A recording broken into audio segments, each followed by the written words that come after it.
One of Zoro's swords is off, and we need to talk about it because it's going to impact the end of the series. For the longest time, Zoro's free sword style originally came off as a joke, but has slowly and steadily improved and gained enough power that it is probably one of the most feared fighting styles in the whole universe. Probably one of the reasons this is done is the free swords that he wields are usually quite exceptional. You have Enma, which is the sword of, Wano. It is one of the most powerful swords ever forged, and it has its own enhanced abilities. You have Kitetsu, a cursed blade that's supposed to kill its owners, yet favors Zoro so much that it essentially makes him borderline unbeatable when he's using it, at least. And then the last one is Wado Mane, a deeply significant sword to him for a couple different reasons. These free swords make up pretty much, I think, him in general, and they're kind of the reason he doesn't need a devil fruit or any other kind of enhancement like that. But one of them is actually very off, and we need to talk about it if we're going to understand how it'll impact the series. So to start with, the first sword is really Enma. It's the latest one he got. It's the one we know the least about, even though it actually has a fully documented history in the series. And it's that way because, it's the sword he uses to fight against Kaido. It's one of the few swords that could cut Kaido in general. And its enhanced ability is it draws out somebody's haki and allows them to launch it as a massive slash. That's very powerful. That's borderline the same ability that Yoru seems to have, which is Mihawk's sword. In general, I have no problems with this sword. It has less time to grow on us than the other ones do because he's had it for less time, but overall I love the design, the coloration on it. It all looks really fantastic. That brings us to his second sword, which is Kitetsu. Now, I could go on Kitetsu for a while because I happen to agree with the opinion that Kitetsu is really his sword. Enma is a sword he got as a replacement for, the one he took from Ryuma, and then it's always been his third sword. And then Wado Mane is special to him, but that's a little different, and we're going to cover that later.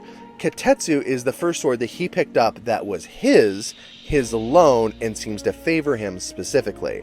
I mean, that sword is something he says he can even feel when he is trapped in Water 7. He says he can feel Kitetsu, and it actually helps him escape from the chimney. So this sword does seem to have personality. I mean, they all do, but this one especially. And if it will unlock ability or not remains to be seen. Its bad luck is supposed to be its ability, but it seems to turn that on almost everyone else that Zoro fights. So I guess we could count that as an interesting ability.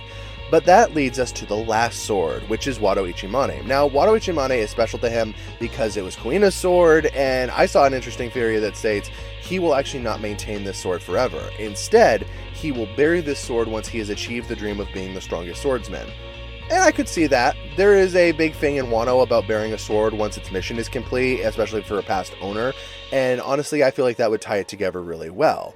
The thing about Wado Mane that bothers me is that it was made by the same person that made Enma, in the same time period that Enma was made, and it was made with the same materials, of the same class. So the idea here is that Wado Mane, even though it has not been put through the same stuff as Enma, should be of the same caliber, and yet it's the most normal of all the swords, leading me to have the theory that this particular sword will gain a special ability. It doesn't have one right now, but it will gain one. Obviously, that could be something like Oda saying that if he'd give Zoro any fruit, he'd give him the model Seiryu. But personally, I'd rather see that fit to Kitetsu than to Wado Mane. Over under though, I think it will unlock another haki-based ability. I don't know what the ability will be. I don't know if it'll have some kind of resonance ability or if it'll have some kind of manifestation ability, but I think it will certainly have something by the end of the series. Because principally, more than likely, Zoro will turn all of his blades black with haki by the end of the series, but of all of them, Wado Mane will be the coolest. It's the one that's been with him since the beginning, and it actually achieving that will probably bring it to completion. I assume when it turns black, it will also gain an ability like Yoru or Enma. That could be another slash attack, or it could be something like letting Zoro maybe have greater perception using observation haki, or it could even have something to do with his Conqueror's haki. For all we know, there's extra abilities swords can get. We just don't know enough about them in the One Piece world for as long as it's been running. But what do you think? Do you think it's possible that Wado Mane will gain a special ability and that it will turn black? Or do you think I'm reaching with this one?